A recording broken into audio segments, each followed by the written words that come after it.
నమస్కారం అండి. ఈనాటి కమ్మని కథ పేరు హితవు. వినిపిస్తున్నది మీ విజయభాస్కర్. ఒక అడవిలో కొన్ని కోతులు నివాసం ఉండేవి. వేసవికాలం రావడంతో అడవిలోని చెరువులు, నీటి కాలువలు పూర్తిగా ఎండిపోయాయి. ఒకరోజు కోతులకు విపరీతమైన దాహం వేసింది. నీటి కోసం వెతుకుతూ అవి అడవిని దాటాయి.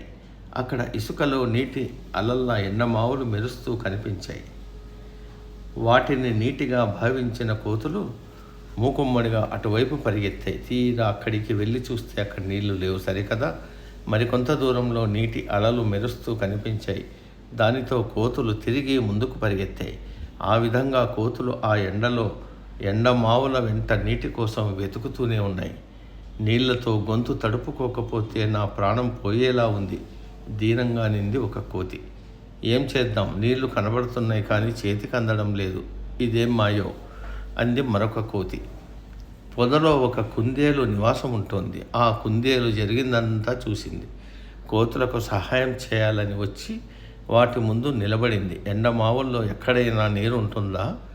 దగ్గరలో చెరువు ఒకటి ఉంది, అక్కడికి వెళ్ళి మీ దాహం తీర్చుకోండి అని చెప్పింది.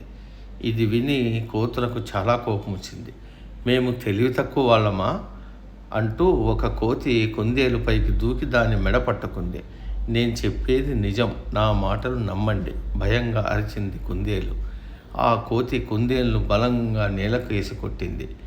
ఆ దెబ్బతో కీచుగా అరుస్తూ కుందేలు ప్రాణం వదిలేసింది. నీతి: మూర్ఖులకు హితవు చెబితే దాని పర్యవసానం ఇలాగే ఉంటుంది. సమ